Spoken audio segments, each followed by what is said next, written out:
ब्रह्मांडपदी श्री सप्तशक्ती महाग्रंथ श्री हिंदू धर्मग्रंथ पान नंबर 187 बुधवार 17/5/1995 या दिवशी माहिती उपलब्ध झालेली। श्री शिवशंभो राजा रामेश्वरी या स्थानावर आता गाभाऱ्यामध्ये श्रीनाथ मस्कोबानाथ यांची मूर्ती आहे। त्याच ठिकाणी श्री शिवशंकर हे बराच काळपर्यंत पूर्वेला तोंड करून ध्यानस्थ बसून राहिले होते। श्री शिवशंकर यांची ध्यानस्थ अवस्था पूर्ण झाल्यानंतर देखील बराच काळपर्यंत त्यांनी त्याच ठिकाणी बसून तपश्चर्या केली आहे। म्हणजे आता आपल्या मंदिरात गाभाऱ्यामध्ये श्रीनाथ मस्कोबानाथ महाराजांची जी मूर्ती आहे त्या मूर्तीच्या जागेवर श्री शिवशंकर हे बराच काळ तिथं त्या जागेवर बसलेले आहेत गाभाऱ्यात। त्यावेळेस त्यांनी ध्यानस्थ अवस्था प्राप्त केलेली आहे। त्याच्यानंतर तपश्चर्या केलेली, बराच काळपर्यंत त्यांनी बसून तपश्चर्या केलेली आहे। कुठं? आपल्या स्थानावर त्या काळी, म्हणजे प्राचीन काळी श्री शिवशंकर हे ध्यानस्थ बसलेले होते। तसेच त्यांनी तपश्चर्या केली होती। त्यामुळे ब्रह्मांडामधील निसर्गास सर्व पंचमहाभूते यांना श्री शिवशंकर यांच्यापासून त्यांच्या ध्यानस्थ अवस्था व तपश्चर्यामुळे बराच त्रास होत होता। त्यामुळे ब्रह्मांडामधील संपूर्ण निसर्गच श्री शिवशंकर यांच्यावर अतिशय क्रोधिष्ठ रागिष्ठ झालेला होता। तेव्हा या स्थानावर म्हणजे श्री शिवशंभो राजा रामेश्वरी या स्थानावर श्री शिवशंकर यांच्या बरोबर युद्ध करण्यासाठी ब्रह्मांडामधील सर्व पंचमहाभूते म्हणजे संपूर्ण निसर्गच या स्थानावर हजर राहून श्री शिवशंकर यांच्या बरोबर युद्ध करण्यासाठी हजर झालेले होते। म्हणजे शिवशंकर या स्थानावर तपश्चर्या केली, ध्यानस्थ बसले, त्याच्यामुळं संपूर्ण निसर्ग सर्व पंचमहाभूत नवग्रह जे होते सर्वांना त्यांच्यापासून त्रास होत होता यांच्या तपश्चर्यामुळे, ध्यानस्थ बसल्यामुळे। म्हणून सगळेजण रागावले, त्यांच्यावर क्रोधिष्ठ झाले होते संपूर्ण निसर्ग। मग ते संपूर्ण निसर्गच थोडक्यात या स्थानावर युद्ध करण्यासाठी हजर राहिले। शिवशंकर यांच्याबरोबर युद्ध करण्यासाठी 9 काळ राक्षस, 26 पंचमहाभूत, नवग्रह म्हणजे संपूर्ण निसर्गच या स्थानावर अतिशय रागाने हजर झाले। ब्रह्मांडामधील सर्व पंचमहाभूते म्हणजे संपूर्ण निसर्गच श्री शिवशंकर यांच्यावर कोपलेले असताना सर्वांनी अतिशय क्रोधिष्ठ होऊन श्री शिवशंकर यांच्यावर एकदम हल्ला केला होता। श्री शिवशंभो राजा रामेश्वरी या स्थानावर श्री शिवशंकर यांचे पहिले युद्ध संपूर्ण निसर्गाबरोबर झालेले होते। तेव्हा श्री शिवशंकर यांच्या बरोबर महायुद्ध होत असताना व संपूर्ण निसर्ग श्री शिवशंकर यांना ऐकत नसताना श्री शिवशंकर यांनी अतिशय क्रोधिष्ठ होऊन श्री शिवशंकर यांनी आपल्या शरीरापासून 24 शस्त्रे व वाहने निर्माण केलेले आहेत। मग त्यावेळेस जेव्हा एकटे युद्ध करत होते कोणाशी? संपूर्ण निसर्गाबरोबर, तेव्हा शिवशंकर यांना ऐकत नव्हते कोण, म्हणजे भारी पडत होते। तेव्हा शिवशंकर यांनी आपल्या शरीरापासून 24 शस्त्र निर्माण केलेले आहेत स्वयंभू। आणि काय वाहन म्हणजे वाहन काय असतात ती त्यांनी निर्माण केलेली। त्यावेळेस श्री शिवशंकर यांनी अतिशय क्रोधिष्ठ होऊन आपल्या 3ही डोळ्यामधून त्रिशूळ निर्माण केलेला आहे। श्री शिवशंकर हे पूर्वेला तोंड करून असताना त्यांच्या 3ही डोळ्यामधून त्रिशूळ यांचे एक टोक बाहेर पडले आहे व मधल्या डोळ्यामधून त्रिशूळ याचा मधला दांडा बाहेर पडलेला आहे। म्हणजे त्यांनी जेव्हा शस्त्र वाहनं निर्माण केली त्याच्यानंतर श्री शिवशंकर हे पूर्वेला तोंड करून उभे राहिलेले असताना ते अतिशय क्रोधिष्ठ रागीट झालेले होते. त्यामुळे त्यांच्या तिन्ही डोळ्यामधून, तीन डोळे होते ना, तिन्ही डोळ्यामधून त्रिशूळ बाहेर पडलेलं आहे आगोकीत. म्हणजे प्रत्येक डोळ्यातून एक एक टोक आणि मधल्या डोळ्यामधून ते त्रिशूळचा दांडा, असं संपूर्ण त्रिशूळ आगोकीतच अग्निज्वाळा बाहेर पाडत आगोकीत तो बाहेर पडलेला आहे त्रिशूळ. श्री शिवशंकर हे अतिशय क्रोधिष्ठ होऊन आपल्या लाल झालेल्या तिन्ही डोळ्यामधून त्रिशूळ जोरात आगोकीत बाहेर आले आहेत व श्री शिवशंकर यांनी त्रिशूळ आपल्या हाती घेऊन ते युद्ध करू लागले व त्या त्रिशूळाने संपूर्ण निसर्गात शांत केले आहे. परंतु ते युद्ध श्री शिवशंकर हे हारलेले होते. श्री शिवशंकर यांचा या युद्धामध्ये पूर्ण पराभव झालेला होता. म्हणजे श्री शिवशंकर यांनी त्रिशूळ काढलं डोळ्यातून, त्या त्रिशूळाच्या साहाय्याने त्यांनी संपूर्ण निसर्ग शांत केला. पंचमहाभूते, नवग्रह वगैरे जे काय होते सगळ्यांना शांत केलं त्या त्रिशूळाच्या साहाय्याने. परंतु त्या युद्धामध्ये शिवशंकर हे पूर्णपणे हारले होते. पूर्ण त्यांचा पराभव झाला त्या पहिल्या युद्धात. शिवशंकरांचं जे पहिलं युद्ध झालं संपूर्ण निसर्गाबरोबर, त्याच्यामध्ये शिवशंकर हे पूर्णपणे हारलेले आहेत, पूर्ण पराभव झालेला आहे. श्री शिवशंभो राजा रामेश्वरी या स्थानावर संपूर्ण निसर्ग म्हणजे सर्व पंचमहाभूते यांच्याबरोबर श्री शिवशंकर यांचा पराभव झालेला असताना श्री शिवशंभो राजा रामेश्वरी म्हणजे आपल्या या स्थानावर झालेलं आहे पहिलं युद्ध. या स्थानावर ब्रह्मांडामध्ये भ्रमण करीत असणारी श्री विष्णुदेव यांची ज्योत या ठिकाणी हजर झाली. म्हणजे शिवशंकर एकटे चालते पायी प्रवास करत आणि विष्णू यांची ज्योत ब्रह्मांडात भ्रमण करत होती. मग जेव्हा यांचा पूर्ण पराभव झाला त्यावेळेस श्री विष्णू यांची ब्रह्मांडात वावरणारी ज्योत त्या ठिकाणी हजर झाली व श्री शिवशंकर यांना उजव्या बाजूने त्या ज्योतीने श्री शिवशंकर यांना 365 प्रदक्षिणा पूर्ण मारल्या.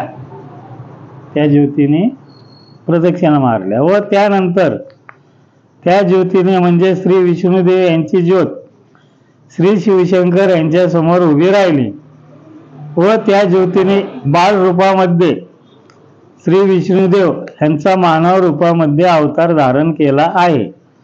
मूळ 12वे ज्योतिर्लिंग श्री शिवशंभो राजा रामेश्वरी या स्थानावर श्री विष्णुदेव यांची निर्मिती झालेली आहे. म्हणजे त्यांची जी ज्योत आलती ब्रह्मांडात भ्रमण करणारी ती ज्योत या ठिकाणी आली आणि शिवशंकर यांना उजव्या बाजूने 365 प्रदक्षिणा पूर्ण मारल्या. नंतर ती ज्योत शिवशंकर यांच्या समोर थांबली व त्या ज्योतीने बाल रूपामध्ये आपलं मानव रूप धारण केलं. श्री विष्णुदेव हे बाल रूपामध्ये प्रकट झालेले आहेत. म्हणजे श्री विष्णुदेव यांची निर्मिती शिवशंकर यांच्या समोर बाल रूपात मानव रूपात झालेले बाल ह्याच्यात. श्री शिवशंकर यांच्या समोर बाल रूपामधील श्री विष्णुदेव हे आपले दोन्ही हात जोडलेल्या अवस्थेमध्ये उभे राहिलेले होते. दोन्ही हात जोडून शिवशंकर यांच्या समोर बाल रूपात उभे राहिले. त्यांच्या शरीराची उंची भरपूर मोठी होती. विष्णुदेव यांच्या शरीराची उंची मोठी होती. त्यांचा चेहरा संपूर्ण गोल आकाराचा होता. त्यांना एकच चेहरा होता व 2 डोळे होते. एक चेहरा 2 डोळे होते. त्यांच्या डोक्याला संपूर्ण टक्कल होते. डोक्याला पूर्णपणे टक्कलच होतं. डोक्यावर उभी मोठी शेंडी होती. विष्णुदेव यांना डोक्याला मोठी शेंडी होती, पूर्ण टक्कल होतं डोक्याला. उभी शेंडी होती. त्यांना आपल्यासारखे 2 हात व 2 पाय होते, परंतु त्यांच्या उजव्या हाताच्या व उजव्या पायाच्या तळव्यांना, उजव्या पायाच्या हाताला, उजव्या पायाच्या तळव्याला, तळवा म्हणजे आपलं हे, श्री शिवशंकर यांच्याप्रमाणे 6 बोटे होती व श्री विष्णुदेव यांच्या डाव्या हाताच्या व डाव्या पायाच्या तळव्यांना 5 बोटे होती. म्हणजे डाव्या हाताच्या तळव्याला आणि डाव्या हाताच्या पायाला 5 बोटं होती आणि उजव्या हाताला आणि उजव्या डाव्याला 6 बोटं होती. श्री विष्णुदेव यांच्या संपूर्ण शरीराला कर्णासारखे कवच होते. विष्णू यांना कर्णाला कसं कवच असतं संपूर्ण शरीराला, तसं कवच होते, परंतु कानामध्ये कुंडले नव्हती, फक्त शरीराला कवच होतं. त्यांचे संपूर्ण शरीर चमचम लकलक करीत होते. त्यांनी बालरूपात जेव्हा हे केलं तेव्हा अगदी म्हणजे तेजपुंज शरीर होतं त्यांचं थोडक्यात. श्री विष्णुदेव यांच्याकडे स्वयंभू शस्त्रे होती. त्यावेळेस श्री विष्णुदेव यांच्याकडे काही स्वयंभू शस्त्र होती. अगदी म्हणजे बालरूपात प्रकट झाल्यानंतर श्री शिवशंभो राजा रामेश्वरी या स्थानावर श्री विष्णुदेव यांनी श्री शिवशंकर यांच्या समोर मानव रूप घेतल्यानंतर श्री शिवशंकर व श्री विष्णुदेव या दोघांनी एकत्रित मिळून पुन्हा संपूर्ण निसर्गाबरोबर म्हणजे सर्व पंचमहाभूते यांच्याबरोबर घनघोर महायुद्ध केलेले आहे. म्हणजे या दोघांनी मिळून पुन्हा युद्ध केलं, म्हणजे घनघोर महायुद्ध केलं थोडक्यात. व ते युद्ध श्री विष्णुदेव यांच्या मदतीने श्री शिवशंकर यांनी युद्ध जिंकलेलं आहे. म्हणजे विष्णुदेव यांच्या मदतीने श्री शिवशंकर यांनी ते युद्ध जिंकलं संपूर्ण निसर्गाबरोबर. त्यानंतर सर्व निसर्ग म्हणजे सर्व पंचमहाभूते शांत झाल्यानंतर सर्व वातावरण संपूर्ण निसर्गच शांत झाल्यानंतर श्री शिवशंभो राजा रामेश्वरी या स्थानावर श्री शिवशंकर हे श्री विष्णुदेव यांचे सद्गुरू झालेले आहेत. म्हणजे संपूर्ण युद्ध शांत झालं, नवग्रह वगैरे पंचमहाभूते सगळं शांत झालं. युद्ध पूर्ण झाल्यानंतर या स्थानावर शिवशंकर श्री विष्णुदेव यांचे सर्व धार्मिक विधीसह सद्गुरू झालेले आहेत. त्यानंतर सर्व पंचमहाभूते संपूर्ण निसर्गाने श्री शिवशंकर व त्यांचे शिष्य श्री विष्णुदेव या दोघांना कृपा आशीर्वाद दिला आहे. त्या दोघांच्या आधिपत्याखाली त्यांच्या संपूर्ण आज्ञेमध्ये राहण्याचे मान्य व कबूल केलेले आहे. त्यावेळेस काय झालं, सर्व पंचमहाभूत नवग्रह वगैरे संपूर्ण निसर्गाने मान्य केलं, आम्ही वा तुमच्या आज्ञेमध्ये राहू, असं दोघांनी मान्य केलं. सगळं मान्य केलं, कबूल केलं, सगळे शांत झाले होते. श्री शिवशंकर यांनी संपूर्ण निसर्गाने सर्व पंचमहाभूते यांनी आपल्या आज्ञेमध्ये राहण्याचे मान्य केल्यानंतर श्री शिवशंकर यांनी सर्व पंचमहाभूते यांना आपल्या पोटावरील 5 बेंबीमध्ये प्रत्येकास एका बेंबीमध्ये कायमचे स्थान दिलेले आहे. म्हणजे श्री शिवशंकर यांच्या पोटावर 5 बेंबी होते. म्हणजे जे पंचमहाभूत होती त्यांना प्रत्येकाला एका बेंबीमध्ये बसून कायमचं स्थान दिलेलं आहे. शिवशंकर यांनी एकाला ह्याच्यात बसून कायमचं स्थान दिलं. श्री शिवशंकर यांनी आपल्या 5ही बेंबीमध्ये संपूर्ण निसर्गास कायमचे स्थान दिलेले आहे. म्हणजे 5ही बेंबीमध्ये त्यांनी संपूर्ण निसर्गाला कायमचं स्थान दिलेलं आहे, कायमचं असं. श्री शिवशंभो राजा रामेश्वरी या स्थानावर बराच काळपर्यंत श्री शिवशंकर व श्री विष्णुदेव हे दोघेही गुरु शिष्य ध्यानस्थ बसून राहिलेले होते. म्हणजे या स्थानावर दोघंही शिवशंकर आणि विष्णू हे ध्यानस्थ बसले होते.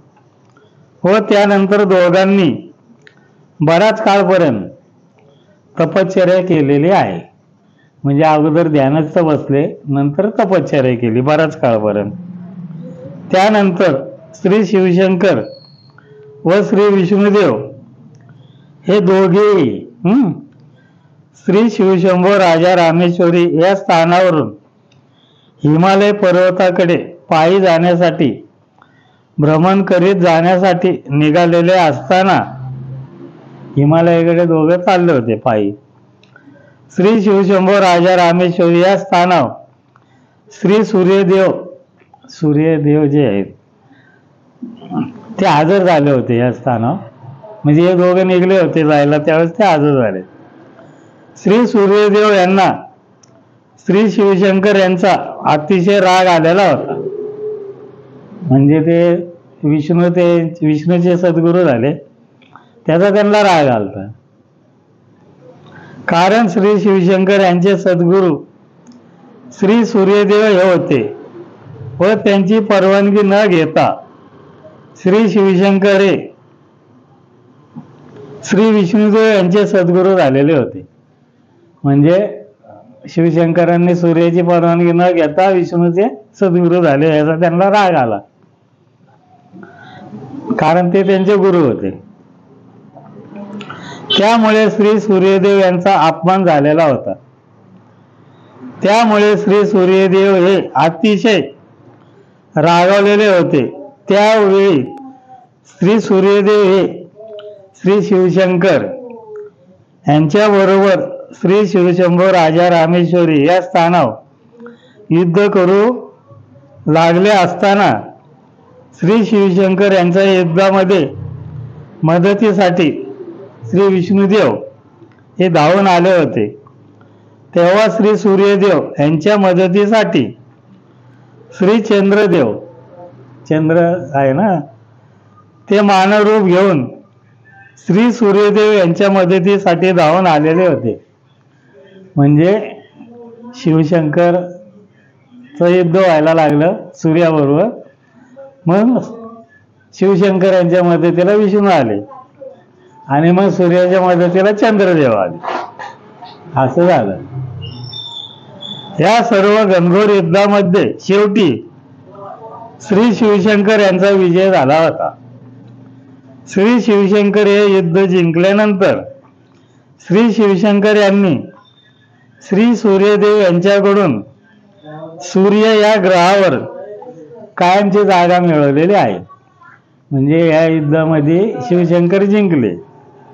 त्यावेळी शिवशंकरांनी काय केलं, सूर्याकडून सूर्य हा ग्रह आहे त्याच्यावरती कायमचं स्थान मिळवून घेतलं. कोणी? शिवशंकरांनी. सूर्य आपले कायमचे स्थान निर्माण केलेले आहे. व श्री शिवशंकर यांनी श्री विष्णुदेव यांना चंद्र या ग्रहावर कायमचे स्थान जागा मिळवून दिलेले आहे. म्हणजे स्वतःसाठी सूर्यावरती स्थान मिळवलं आणि चंद्रावरती श्री विष्णुदेव यांना स्थान मिळवून दिलं. आलं लक्षात?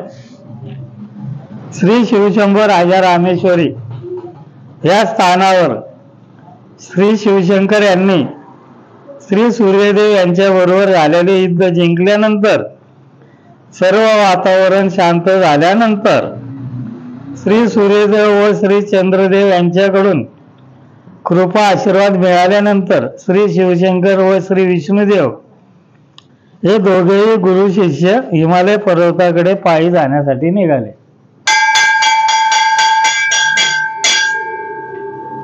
मग ते सर्व वातावरण शांत झाल्यानंतर श्री सूर्यदेव आणि चंद्रदेव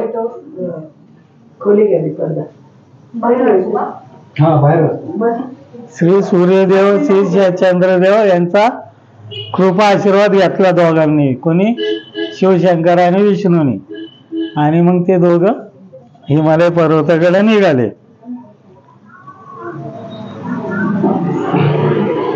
पायी जाण्यासाठी दोघं हे आपल्या या स्थानावरून निघाले, शिवशंभो राजा रामेश्वरी या स्थानावरून.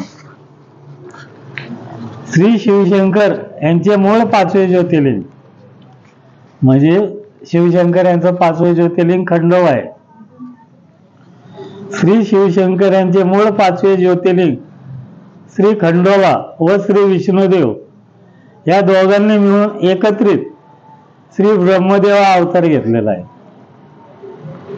म्हणजे 5वे ज्योतिर्लिंग खंडोबा आणि विष्णुदेव या दोघांनी एकत्रित मिळून ब्रह्मदेव अवतार घेतलेला आहे. ब्रह्मदेव माहिती आहे ना, ब्रह्मदेव अवतार घेतलेला आहे. आलं लक्षात? त्याच्यानंतर बघा विष्णुदेव आणि खंडोबा. खंडोबाने 5 अवतार घेतलेले, त्यापैकी हा एक अवतार आहे. 19/5/1995 शुक्रवार या दिवशी जी माहिती उजेडात आली ते आपण बघूया. श्री शिवशंकर यांनी आपल्या शरीरापासून जी काही शस्त्रे निर्माण केलेली आहेत त्यामध्ये सर्वात श्रेष्ठ शस्त्र म्हणजे श्री त्रिशूळ हे होय. म्हणजे जी 24 शस्त्र निर्माण केली त्याच्यामध्ये सर्वात श्रेष्ठ त्रिशूळ हे शस्त्र आहे. श्री शिवशंकर यांनी फक्त त्रिशूळ यांच्या साह्याने मदतीने पहिले युद्ध श्री शिवशंभो राजा रामेश्वरी या स्थानावर जिंकलेले आहे. फक्त त्रिशूळाच्या मदतीने साह्याने युद्ध जिंकलेलं आहे. कुठं? आपल्या स्थानावर पहिले युद्ध जिंकलं इथं. श्री शिवशंकर यांच्या दृष्टीने त्यांच्या आयुष्यामधील सर्वात मोठे महायुद्ध यांनी एकट्याने पंचमहाभूते यांच्याबरोबर केलेले आहे. म्हणजे श्री शिवशंकर यांच्या आयुष्यातलं सर्वात मोठं महायुद्ध पहिलं आपल्या स्थानावर झालेलं आहे. त्या युद्धामध्ये ते जिंकलेले त्रिशूळाच्या साह्याने. पहिल्या युद्धामध्ये त्यांनी आपल्या शरीरापासून निर्माण केलेल्या नागाची कोणतीही मदत घेतलेली नाही. पहिले युद्ध संपल्यानंतर श्री शिवशंकर यांनी नागाची निर्मिती केलेली आहे. म्हणजे पहिलं युद्ध पूर्ण झाल्यावर शांत झाल्यानंतर शिवशंकर यांनी नागाची निर्मिती केलेली आहे. आता ब्रह्मांडामधील जेवढे दैवत आहेत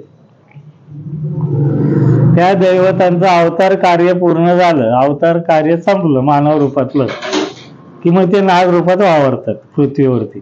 प्रत्येक दैवत मानव रूपात पृथ्वीवरती जन्म घेऊन आपलं कार्य केलेलं आहे. त्यांचं अवतार कार्य पूर्ण झाल्यानंतर ते नाग रूपामध्ये पृथ्वीवरती वावरतात. प्रत्येक दैवत म्हणजे त्यांचं नाग रूपात असतात ते.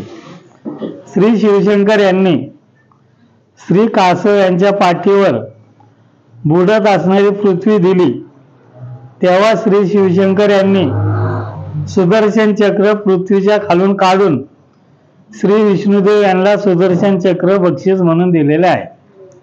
म्हणजे जेव्हा पृथ्वीच्या खाली त्यांनी सुदर्शन चक्र ठेवलं होतं पृथ्वी बुडत असताना, नंतर मग त्यांनी कासवाचा जेव्हा अवतार घेतला तेव्हा मग त्यांनी सुदर्शन चक्र काढलं आणि कासव पृथ्वीच्या खाली ठेवलं. म्हणजे पृथ्वीच्या खाली कासव आहे, कासवाच्या पाठीवरती पृथ्वी आहे. आणि त्यांनी ते सुदर्शन चक्र काढून घेतलं आणि श्री विष्णू यांना सुदर्शन चक्र बक्षीस म्हणून दिलेले. कोणी? शिवशंकरांनी.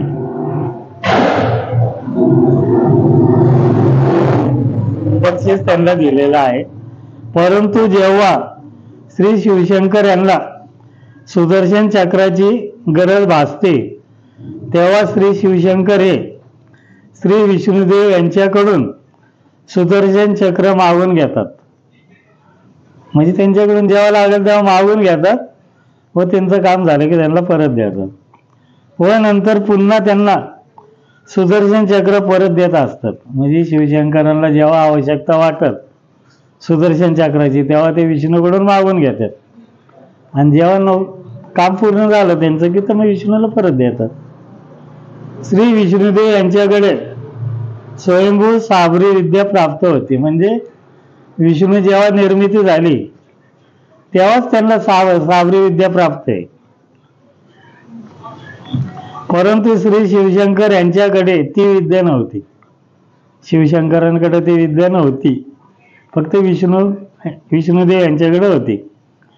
श्री शिवशंकर यांनी कालांतराने तपश्चर्या करून साबरी विद्या प्राप्त करून घेतलेली आहे.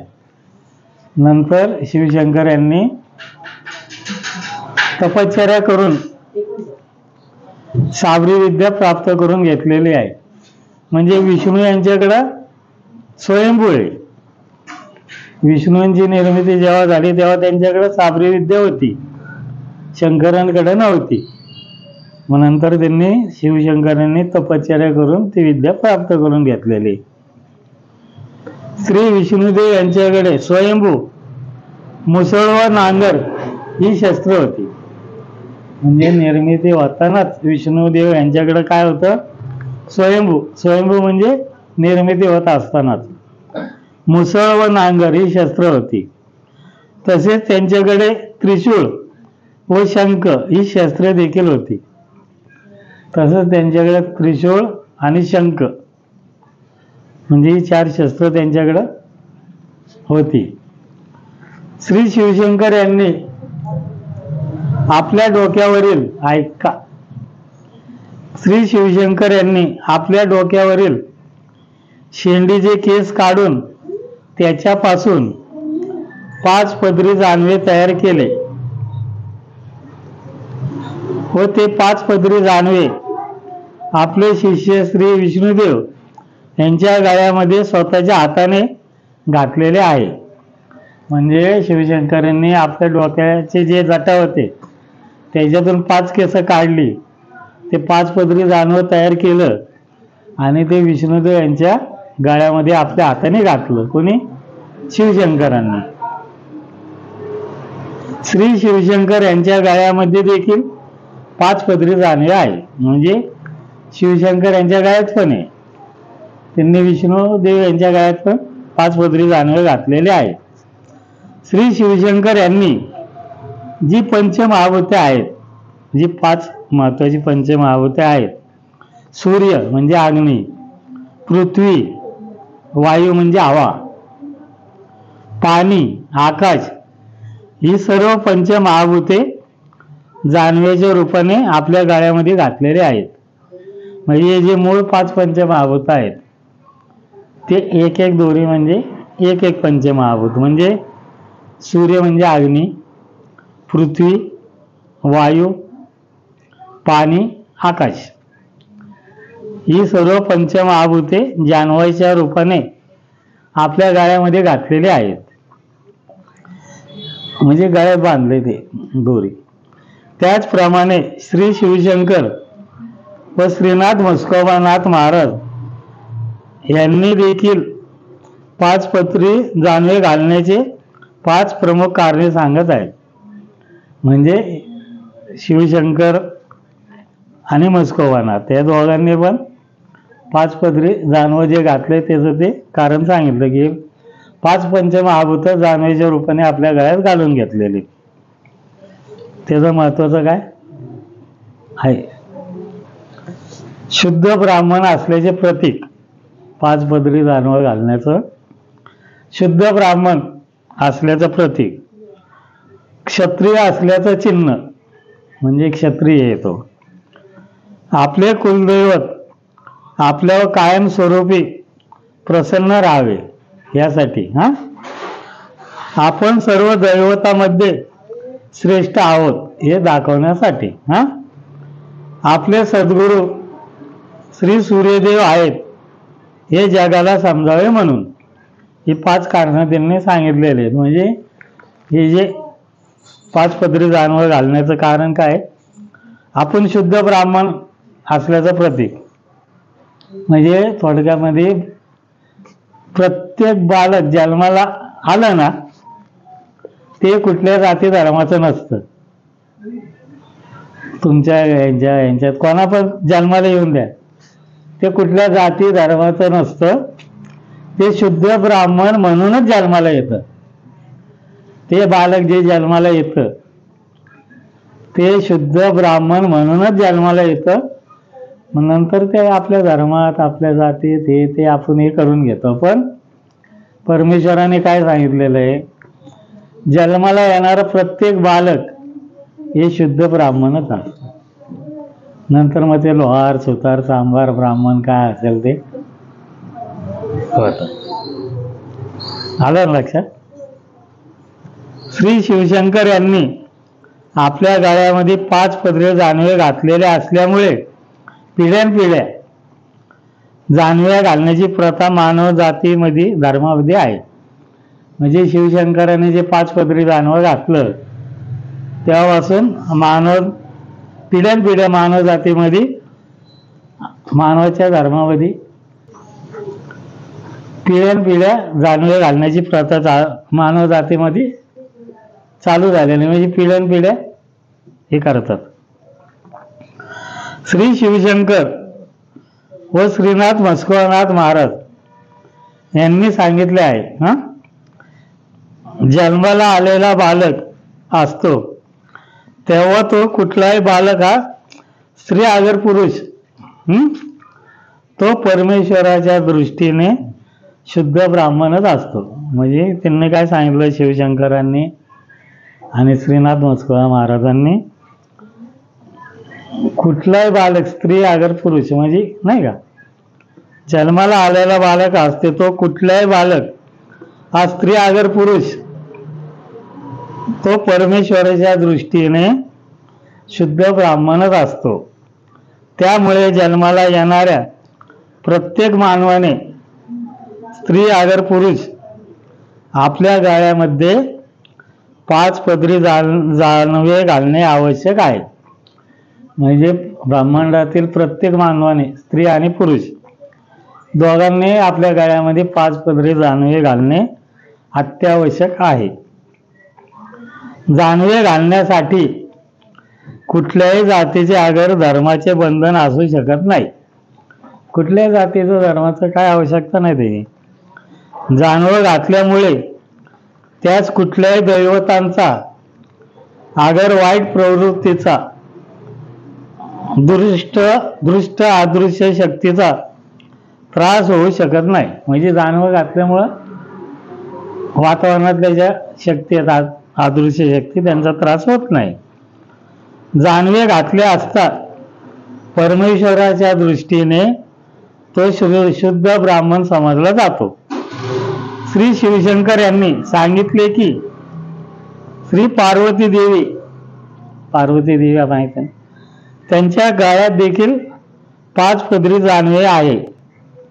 त्यामुळे कोणत्याही स्त्रीने जानवे घातले तरी चालत आहे. म्हणजे जन्माला येणाऱ्या प्रत्येक स्त्री अगर पुरुष यांनी गळ्यामध्ये जानवं घालणं आवश्यक आहे. 5 पदरी जानवं.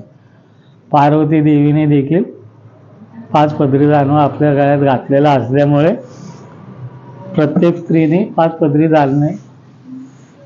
घालणे म्हणजे चांगलं असतं. बस थांबूया.